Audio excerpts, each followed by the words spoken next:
sir. Yes, sir. You stand up. You stand up.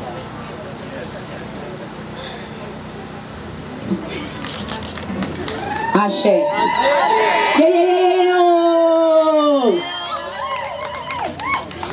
I'm really happy to be here. Peace and light. How are y'all feeling? Thank you for the shade, Most High. Y'all look really beautiful, and I'm very happy to be a part of this community. I'm very proud to represent a legacy like Isis. Brandley, y'all don't know the history. When I was 7 years old in South Dallas, Texas, only thing African we had was Harambe Festival every year. And we would come out on the park every year, and we get to wear our head wraps and our things, and that was the only thing African we had. That was it, pretty much, besides African dance class and drumming, and some of the dance companies would incorporate African dance into their repertoire, but that was it. And one day I was riding in the car with my grandmother, and we were on Oakland and Hatcher. And I saw a sign, and it had a drawing or a painting of a woman with African braids, and they were really long and flowing. And I said, oh, I want my hair like that. I didn't know what that was, but I wanted to get close to that. I was trying to find that, because I never saw that from where I live.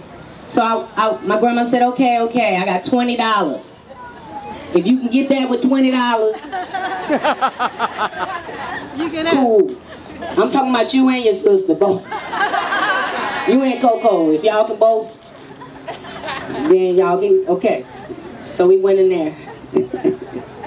We went in the shop, and it was like another world. When the door opened, it was like incense, frankincense and myrrh just danced out. And there was a crock pot boiling with some strawberry and blueberry scents. There was a woman with a baby tied around her back with a lot of bangles on. She was 19 or 18 or already knew who she was. Knew where she came from, knew where she was going, knew her children's names and what they meant, knew what kind of food was good for her body, knew what kind of things were good for my hair and my sister's hair, and we gave her the $20 with joy. And it wasn't enough to do what I saw on the sign, but she gave us about 10 huge cornrows each going back, and at least they were kind of long because we wanted it long. I'm on mine down long, and it was long and it was pretty. And she put some curls at the end. It was the first time I'd ever even seen anything like that. And I was happy and I was proud. I remembered the smell. I remembered the African fabrics. I remembered the wrap. I remembered the baby on her back who she fed fruit to while she braided hair. I remembered all of that. And I kept going back every year, and I learned something new from her.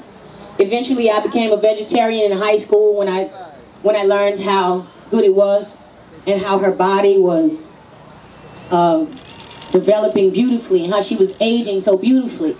I incorporated vegetarian diet into my life. I was a dancer, so I made sure that I stretched because I wanted to look like Isis. I wanted to look like yeah. Anything she had, I wanted that. I want one like that. So after high school, I went to college and I shaved my head. You remember when we turned in the fat gold chains for those black leather medallions back in '89? Was you there? Yeah, okay. I was happy about that because that means that people were recognizing that they were beautiful because they were beautiful. Not because they had to look like what was on TV or Barbie or Ken or anything like that. God bless Barbie and Ken, but we ain't got to look like that. We can look like this and be who we are. So they turned in the fat gold chains for those black leather medallions with the fists on it and the kufi hats and the head wraps and self-destruction. You're headed for self-destruction. That's what they were saying. Self-destruction. You're headed for self-destruction. It was MC Light and Heavy D, and the hip-hop was just heavy in rotation, and black was heavy in the air. It was heavy, and I feel it right now. Black is heavy in the air right now. Don't y'all feel it coming back? I do. I feel it. I see it when I travel around the world. I see Asians in head wraps and braids. When I travel around the world, I see us, my children, people that look like us, really looking like us. Again, I don't care if it's an Afro wig or a long braid, but it looks like us. That's what I love about it. I call the Afro wig, it's a natural, but it's supernatural. That's that supernatural. Everybody can't rock that supernatural. So don't try if you can't do it. You gotta have the confidence. I have the confidence to do that. But my story goes on and on and on. It doesn't stop because it hasn't ended yet. This legacy that Isis has given me, and I've been all over the world sharing and showing what I learned from her. This is the seed. This is where the seed started, in the park right here. Right here. This is where it starts. It's about 3 people clapping. This is a hell of a speech, I'm telling you. But I want to say I'm very happy to be here, and I have my children with me, and my family with me, and my everybody's, I love it, and I'm so happy to be here, and I hope that you are happy to be who you are, no matter what you are. Natural hair, straight hair, wig, tight jeans, long dress, cross, unk, soul, funk, bam, bump, trees, green skunk, whatever it is. Light it up! I mean, not now.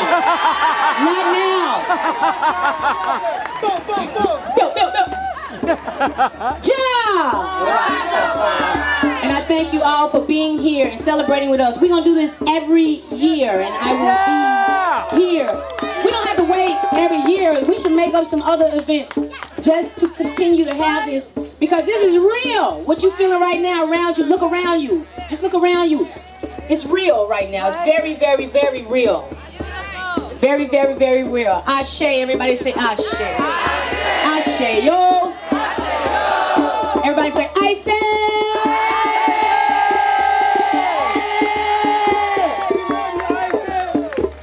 Thank you. I love you guys. Have fun.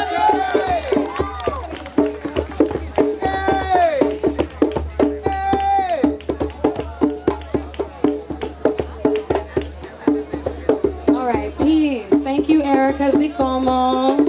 Come on up. Are y'all feeling the energy now? I am. That was a beautiful story.